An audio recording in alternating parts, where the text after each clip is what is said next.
Tecnologia, entretenimento, internet, mídias digitais. Papo de Futuro com Beth Veloso.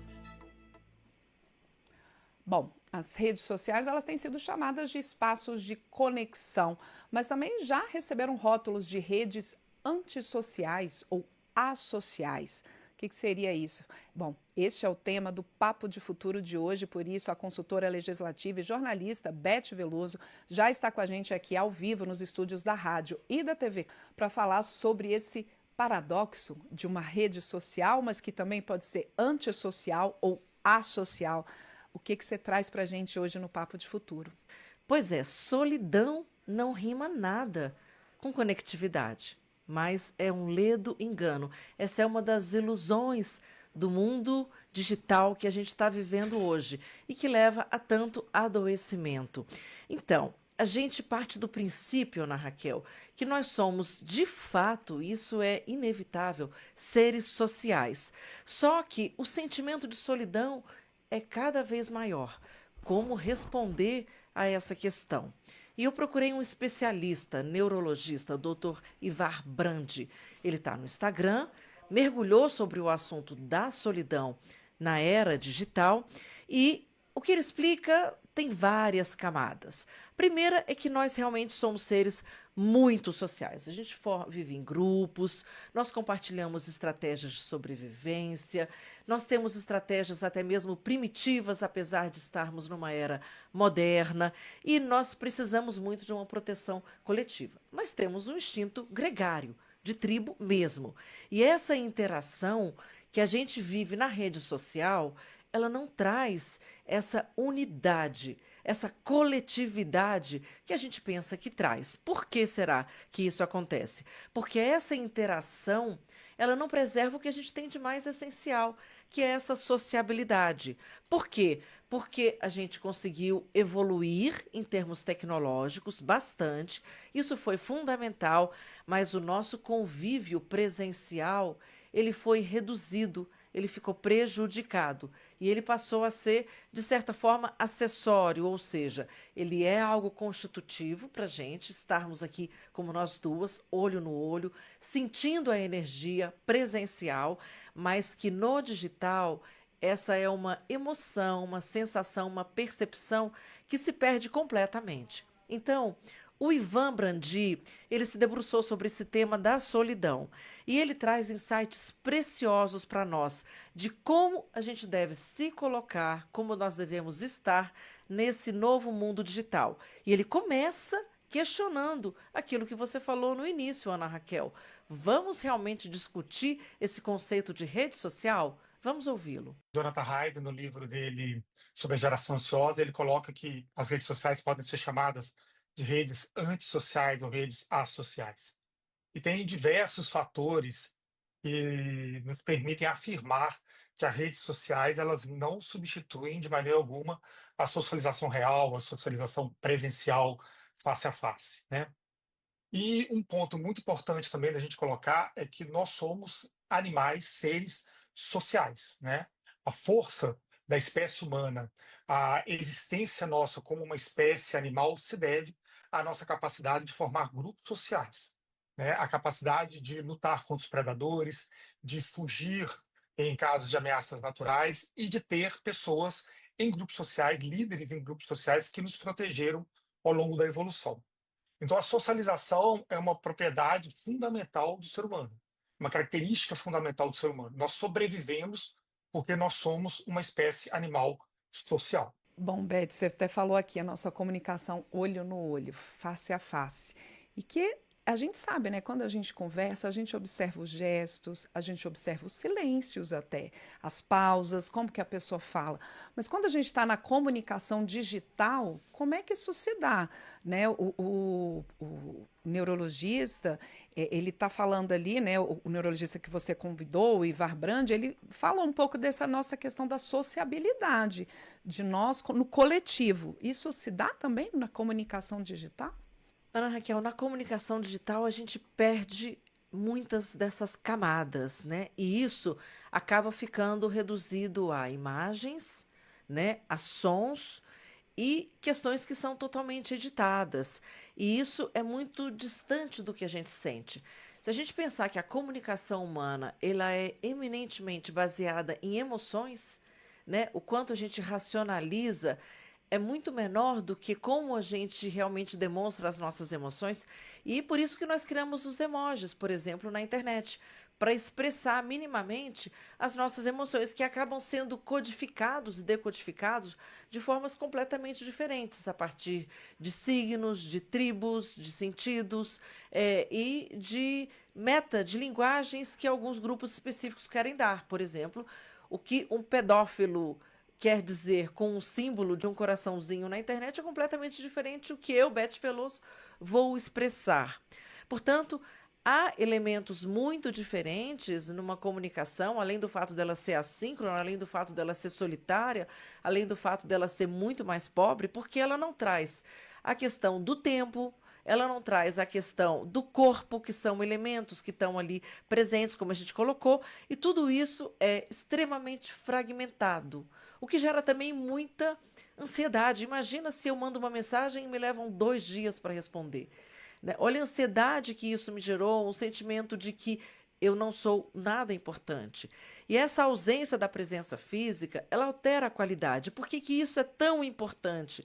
A qualidade do encontro. Porque nós estamos falando de crianças e adolescentes. E a gente está falando de uma estratégia das grandes big techs, das gigantes da tecnologia, que cuidam dessas redes sociais, que têm bilhões de pessoas, de manterem as pessoas cada vez mais conectadas, inclusive quando elas estiverem lado a lado. E isso é uma estratégia não só mercadológica, como comportamental. Então, essa sensação toda de estar o tempo todo online gera um vazio, uma sensação de espera, de não preenchimento e essa enorme ansiedade que aos poucos vai se convertendo em profunda depressão. Vamos ouvir o Ivar Brandi sobre essa sensação de inadequação. As redes sociais, apesar desse nome, elas se propõem a substituir a socialização real, mas tem várias diferenças bem relevantes, né, significativas. Uma delas é que a socialização nas redes sociais é uma socialização assíncrona, né? Não é uma socialização síncrona, como uma socialização no mundo real. Então, eu posto algo na rede social e horas depois, minutos ou meses, semanas depois, alguém vai lá e comenta, né? A socialização das redes é uma socialização descorporificada, né? Não há a interpretação da linguagem corporal, a interpretação das pistas faciais, da prosódia, do silêncio, que são informações muito relevantes na socialização real, na socialização face a face, né? A socialização da rede social, ela se faz muitas vezes de uma pessoa para um grande grupo, às vezes centenas, milhares ou milhões de pessoas. A socialização real, ela se faz de uma pessoa para um pequeno grupo de pessoas, ou no máximo, quando é um auditório, num evento público, de uma pessoa para um grupo limitado de pessoas naquele tempo e naquele espaço. É uma reflexão super importante do Ivar aí, Beth. E aí vem essa questão de se as redes sociais não são contraindicadas, então, para fazer essa intermediação das relações humanas, ou que tipo de relações humanas a gente está construindo a partir das redes sociais, né? Eu acho que sim, a gente precisa dessa reflexão, né? É um fenômeno muito novo, a gente precisa entender o que está acontecendo, o impacto disso biologicamente, em termos químicos, bioquímica do corpo mesmo, das emoções, para saber exatamente o que vai acontecer. Só que é preciso ter muito cuidado, Ana Raquel, para a gente não jogar, como se fala, né? A água junto com o bebê fora, né? É uma Sim. expressão muito. Então, assim, você joga ali, tira a banheira e joga os dois juntos. Então, na verdade, não é a rede social que afasta as pessoas, né? Mas esse uso inadequado que exacerba a sensação de solidão. E preciso também diferenciar solidão de solitude, né? A solitude é aquela que é buscada, que é uma pausa para reflexão, para um autoconhecimento, que pode ser algo fecundo. Já a solidão é um sentimento de carência, ela é baseada numa falta, numa ausência. E o ponto central talvez não seja a rede em si, mas essa forma exagerada, né? Essa forma completamente descontrolada com que nós estamos utilizando, com que nós estamos sendo tragados por essa rede. Vamos ouvir o neurologista Ivar Brandi. O uso inadequado das redes sociais exacerba a solidão, né? Se a gente lembrar, por exemplo, do período da pandemia, quando nós estivemos afastados, trabalhando em casa, restritos em casa, as redes sociais permitiram o vínculo social, permitiram ter contato com familiares, permitiram o exercício da empatia, da compaixão e diversas outras atividades, até mesmo a educação à distância, né?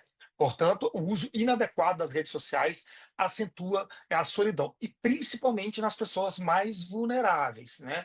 Idosos, pessoas em situação de vulnerabilidade, em minorias, migrantes, que fazem o uso inadequado e que vinculam a socialização apenas na socialização virtual, neste caso, há uma acentuação desse sentimento de solidão.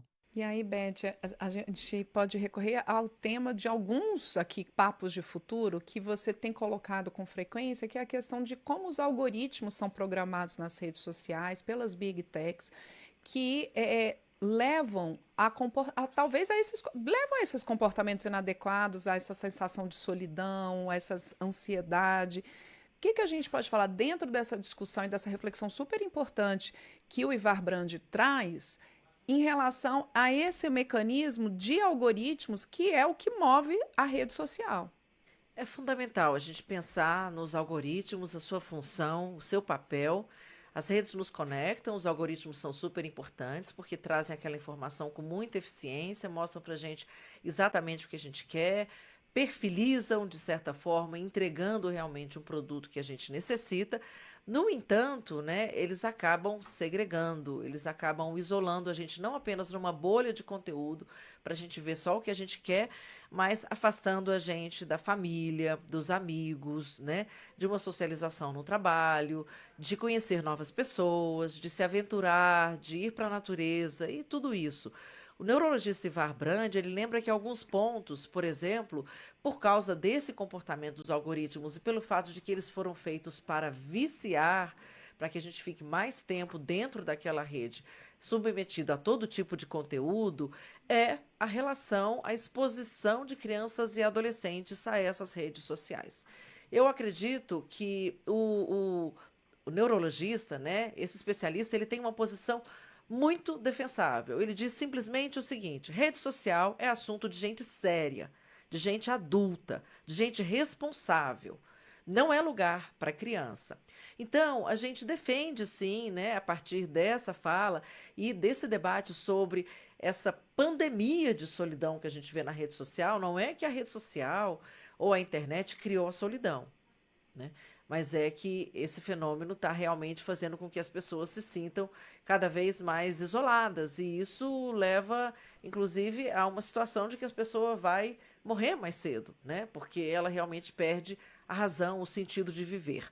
Portanto, a gente acredita que a regulação desses temas, né, como o 2628, Ana Raquel, de 2022, que acaba de ser aprovado, que regula o uso da internet, das redes sociais por crianças e adolescentes, e agora vai a sanção do presidente da República, que deve acontecer proximamente. É muito importante, então, para a gente fechar esse comentário de hoje, a gente já falou desse tema várias vezes, mas nunca com tanta assertividade sobre solidão, porque solidão está ligado, gente, à vulnerabilidade. Só entende quem sente, assim como ansiedade e depressão. Só entende que isso é uma doença e que essa é uma questão de saúde mental quem passa por isso. E é por isso que nós estamos aqui no Papo de Futuro, como uma emissora pública, como uma emissora de políticas públicas, para discutir esse assunto com toda a seriedade que ele merece. Certamente, Beth, é por isso que o Papo de Futuro aí está fazendo o seu papel e levantando essas questões super importantes para a nossa reflexão. Como você disse, o projeto 2628 está para ser sancionado, que tem sido chamado de ECA Digital, né? Estatuto da Criança e do Adolescente Digital, exatamente para trazer essa regulamentação. Então, são reflexões para a gente voltar e continuar fazendo olho no olho, conversando e tendo contatos pessoais de fato, e não só pelas redes. Mais uma vez, Beth Veloso, muito obrigada. Lembrando, antes da gente se despedir aqui, que você também pode mandar sua sugestão para o Papo de Futuro, com seu tema, sugestão de tema, seu questionamento, críticas, a gente recebe também. Então, ficam aí os nossos contatos. Agora sim, Beth Veloso, mais uma vez, muito obrigada e até o próximo Papo de Futuro. Uma ótima semana para todos. Tecnologia, entretenimento, internet, mídias digitais. Papo de Futuro.